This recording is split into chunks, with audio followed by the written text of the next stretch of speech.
얘들아, 오늘은 이따가 쌤이 토익 Q&A를 쫙 가지고 왔거든? 사실 서쌤에 대해서 궁금한 것도 분명히 있겠지만 라고 해줘.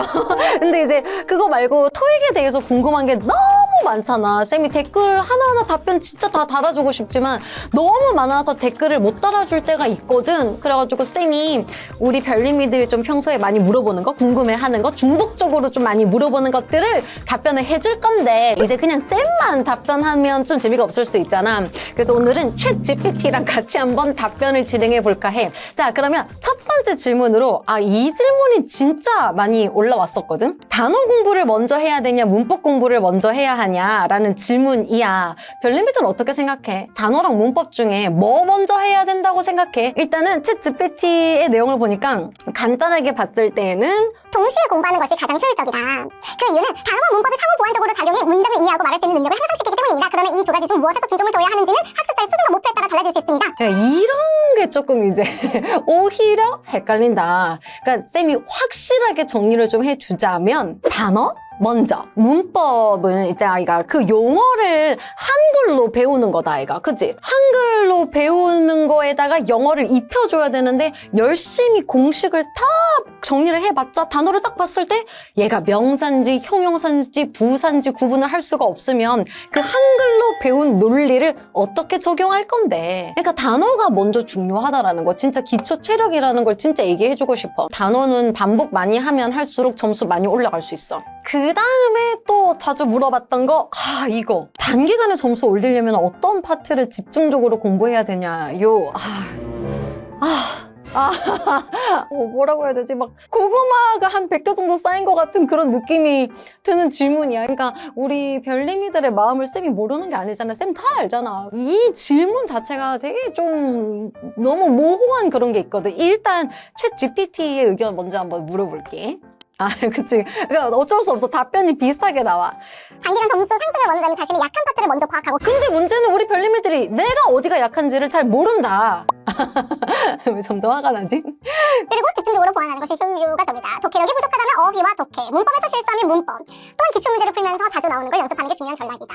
그러니까 이 질문 자체가 되게 모호하기 때문에 답변도 깨끗하게 나올 수 없다고 쌤은 생각해. 쌤, 제가 지금 A쓰는 몇 점이고 R쓰는 몇 점이고 지금 점수가 이런데 하루에 몇 시간 정도를 인풋할 수 있고요. 기간은 어느 정도고 그 안에 시험을 몇 번 정도 볼 수 있는 상황인데 이렇게 정말 구체적으로 나의 상황을 이야기를 해줘도 답변에 있어서 시간이 굉장히 오래 걸린다라는 점. 그래도 어쨌든지 간에 단기간에 점수를 올리고 싶다. 그럼 LC지. 750까지는 그냥 무조건 LC 드립다 집중해서 LC 점수를 이제 뭐 400점, 450점까지 최대한 끌어올려줘야 이제 RC가 좀 천천히 올라가거든. 그래서 LC를 조금 집중적으로 하면 좋겠다라는 게 쌤의 의견. 그 다음에 이 질문도 좋아. 너무 좋은 질문이야. 나 이거는 사실 이야기하고 싶었어. 노베이스에서 900점 가능할까요? 노베이스에서 900 이렇게 얘기해주고 싶어. 가능하지 않은 건 없어. 근데 여기는 여러 가지 전제 조건이 붙어야 돼. 노베이스에서 900까지 가려면 더 인풋을 많이 해야 되는 거고, 그거는 다 알고 있는 거 맞지? 내가 설정하는 기간에 따라서 인풋이 달라질 수는 있다. 근데 챗 GPT도 한번 보니까 우린 또 착해서 말을 되게 예쁘게 해줬어. 노베이스에서 900점을 목표로 하는 것은 쉽지 않지만 체계적인 계획과 집중력으로 가능합니다. 특히 목표 점수를 고려할 때 기본부터 빠르게 탄탄하게 쌓아가는 전략이 중요합니다. 라고 해서 뭐 기초 다지기, 파트별 전략, 그리고 꾸준한 학습까지 쭉 들어가 있어. 일단은 노베이스다 하면은 쌤이 가장 먼저 이야기하고 싶은 거, 진짜 중요한 거는 내 현재 점수에 맞춘 강의를 들어야 한다라는 거. 무조건 점수대에 맞춰서 계단별로 올라가줘야 돼. 내가 받고 싶은 최종 점수가 900이라고 해서 나는 노베이스인데 900점의 강의를 들으면 안 된다잉. 내 점수대에 맞는 강의를 선택하고 교재를 선택해서 거기서 한 단계씩 올라가겠다. 알겠지? 그 다음에 질문. 이 질문도 진짜 맞아. 질문이 많았던 것 중에 하나야. 시간 안에 푸는 연습이 중요한가요? 아니면 한 문제라도 더 맞추기 위해 꼼꼼하게 푸는 게 중요한가요? 일단 챗 GPT는 목표 점수가 높다면 시간 안에 푸는 게 더 중요하다. 문제를 풀 때는 우선적으로 시간 관리를 염두에 두고 자주 틀리는 유형은 따로 분석하여 정확도를 높이는 훈련을 병행하는 것이 좋습니다. 이것도 맞는 말이지. 강사의 입장에서 좀 클리어하게 이야기를 해주자면 정확도가 먼저야. 시간 안에 다 풀었어. 시간 안에요. 우와, 다 틀렸어. 그럼 어떡할 건데? 첫 번째는 정확도야. 700이 목표면 어차피 끝까지 못 풀어. 700 점수가 목표다라고 생각하면 어차피 뒤에 있는 3중 지문까지는 못 푸는 게 정상이다라고 생각하고 시간에 쫓기는 것보다는 내가 푸는 걸 맞추는 게 훨씬 중요하거든. 그래서 정확도를 올리고 난 다음에 그 다음에 시간을 줄여 나가는 연습을 해야 돼. 시간을 줄여가는 연습을 할 때는 실전 모의고사 같은 거 풀면서 시간 내에 내가 얼마나 푸느냐 이런 걸 좀 체크해 가면 확실히 줄어질 수 있어.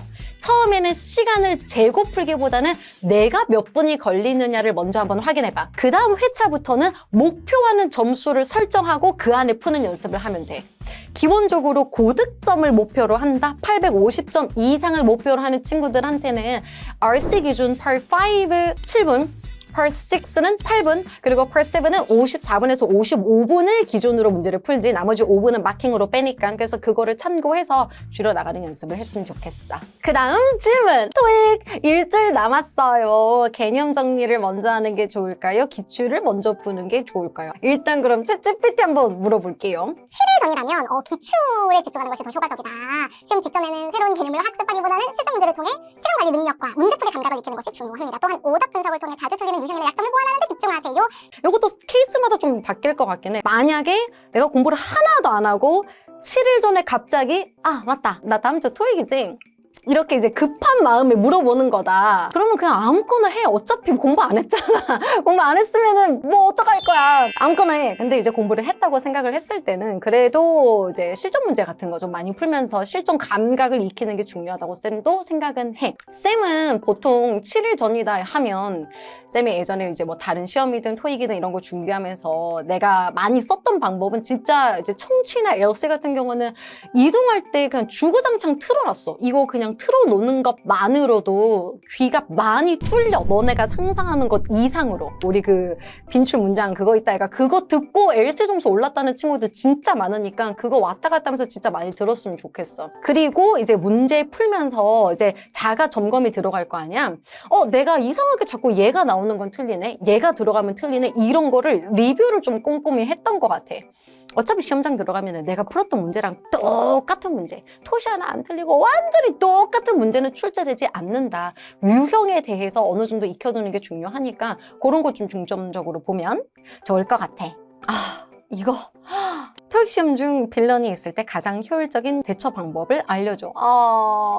GPT가 빌런을 알까? 모를 것 같은데. 어머, 얘 진짜 모르는 게 없네.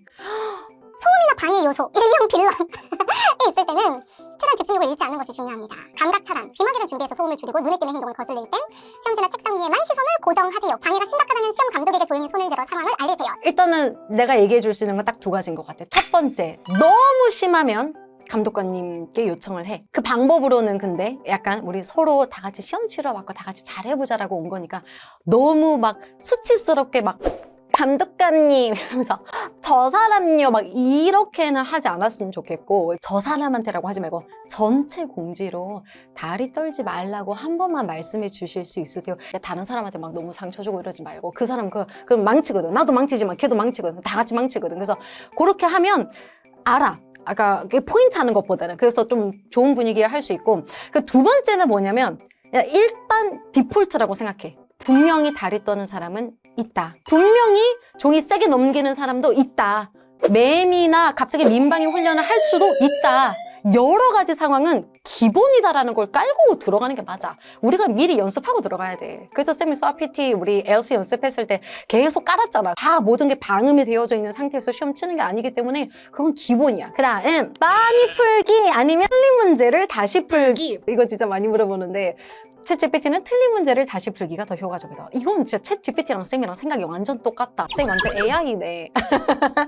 나 이 정도면은 거의 AI인데? 얘들아 많이 풀어서 뭐하게? 많이 풀기만 해가지고. 많이 푸는 거에 목적이 뭔데? 그냥 디립다 풀기만 하는 거는 나한테 남는 게 없어. 많이 풀더라도 그거 리뷰해가지고 내가 왜 틀렸는지 내가 왜 맞췄는지 분석하는 게 공부지. 많이 풀기만 한다고 해서 늘 수가 없다고 LC든 RC든 리뷰가 생명이다. 리뷰가 너무너무 중요하다. 예를 들어 be responsible for인데 나는 be responsible for이랑 be responsive to랑 헷갈려가지고 맨날 틀려. 근데 그냥 계속 틀려. 근데 그 다음에 그 문제가 나와도 또 틀려. 왜? 얘가 왜 틀렸는지 분석이 안 되기 때문에 내 머릿속에 고착화되어져 있는 개념이 계속 튀어나올 수밖에 없거든. 왜 틀렸는지에 대해서 꼭 리뷰를 해줬으면 좋겠어. 시험장 가는 거 대신 모의고사로 대신해도 될까요? 안 되는 건 아닌데 진짜 맞아. 가야지. 무조건 가야지. 얘들아 집에서 시험 치면 이따 애가 막 시험 치다가 배고프네 하면서 갑자기 막 뭐 좀 주워 먹고 막 이제 part2까지 하다가 진짜 너무 짜증난다. 내가 part2에서 많이 틀린 것 같은데 잠시만 홀드하고 점수 좀 매겨봐야지. 점수 매기고. 그러니까 시험장에 갔을 때는 그 강제성이라는 게 있고 아까 말한 것처럼 빌런들이 같이 있어주잖아. 그러니까 실제 연습을 할 수 있어. 근데 혼자 모의고사 하는 건 말 그대로 연습은 되지만 실제적인 어떤 감각을 익히기에는 분명히 부족함이 있다. 그래서 쌤은 꼭 시험장 가라고 무조건 추천을 하는 편이야. 자, 그 다음 질문은 LC 배속해서 연습해야 하나요? LC를 감으로 풀면 안 되나요? 질문인데 챗GPT 답변 먼저 한번 봐볼게. 배속은 보통 우리 1.2배속, 1.25배속 이렇게 많이 들어가지, 그치? LC 배속 연습은 추천할 만한 방법입니다. 배속 연습을 통해 귀를 더 빠른 속도로 익숙하게 만들면 실제 시험 속도가 느리게 느껴지면서 정확한 이해가 가능해질 수 있습니다. 정확해. 쌤이 맨날 강의에서도 그렇고 우리 유튜브에서도 그렇고 이런 이야기 되게 많이 하잖아. 1.2배속이 최고야. 1.5배속도 나쁘진 않지만 너무 빨라서 오히려 포인트 놓칠 수 있으니까 1.2에서 1.25배속으로 듣다 보면 시험장 딱 가잖아. 진짜 신기한 게 약간 슬로우 모션으로 들려. 귀에 단어들이 포근하게 깃털이 짜라락 떨어지듯이 예쁘게 사뿐하게 안착하는 걸 느낄 수 있어. 그래서 배속으로 듣는 거 너무 중요해. 감으로만 푸는 거에는 당연히 점수에 있어서 만점을 받기 위해서는 부족해. 내가 만점을 목표로 한다라면 잘 알아듣고 푸는 게 중요한데 Part 3나 Part 4 같은 경우는 학생들이 소위 말하는 그 감으로 푼다라는 게 전체적인 지문을 다 이해를 못했음에도 불구하고 쌤 저는 키워드가 들려가지고 정답을 맞춰요. 이거를 감으로 푼다라고 나한테 이야기를 하는 편이거든. 맞지? 쌤 다 알고 있는 거 맞지? 챗GPT는 이게 뭔지 모르네. 얘 아직 멀었어 나한테. 그래서 그건 괜찮아. Part 3랑 Part 4는 원어민도 100% 내용을 다 이해하고 풀지 못하는 경우가 있어. 그 모든 지문을 100% 다 직청짓게 한다기보다는 키워드를 잡고 그 근처에서 정답을 뽑아내는 걸 좋아한다. 이런 거. 그거 괜찮다. 요거를 좀 이야기해주고 싶어. 마지막 질문. 예전과 비교한 토익. 최근 토익 난이도가 어떤가?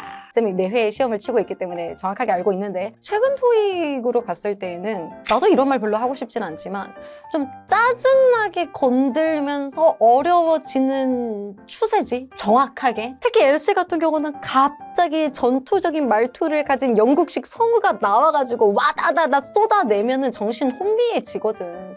Part 1 같은 경우도 맨날 사람 사진이 먼저 출제되고 그 뒤에 4번, 5번, 6번에서 자기들끼리 번갈아가면서 사물문제 2문항 정도 출제를 했었는데 가장 최근 시험에서는 아니 1번부터 사물로 출제해버리더라고. 이런 게 전에는 없었던 일이거든. 그리고 Part 5는 조금 재밌는 게 생각보다 Part 5는 할 만한 수준을 유지는 하고 있거든.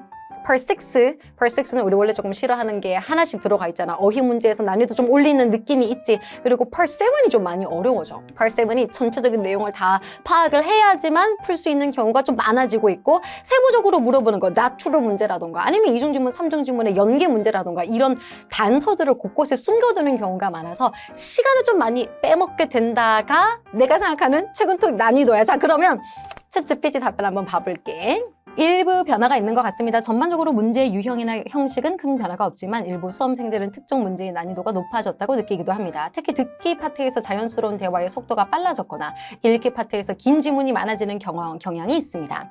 뭐 쌤이랑 비슷하긴 한데 쌤이 더 정확하게 이야기를 해줄 수 있었던 것 같아. 파트별로. 조금 어려워지긴 했다. 그래도 걱정하지 말자. 뭐 전부 다 어려워진 건 아니고 아까 말한 것처럼 Part 5 같은 경우는 문법적으로 조금 풀만한 문제들이 더 많이 출제되고 있으니까 너무 긴장하지 말고 계속 연습을 했으면 좋겠어. 대처할 수 있는 방법은 아까 앞에서 얘기했던 거에 다 들어가 있어. else는 배속으로 계속 들어. 그럼 시험장 갔을 때 지가 아무리 빨라져봤자 내 귀에는 천천히 들어오게 될 거다. 단어는 문법보다 더 중요하다고 이야기했던 거 기억나지? 단어는 처음부터 졸업하는 그 순간까지 정말 싫지만 어쩔 수 없이 해야 되는 유산소처럼 끌고 가야 돼. 계속 반복해야 돼. 무조건 N에도 해야 된다. 왔다 갔다 하면서 단어 계속 반복해서 봐줘야 돼.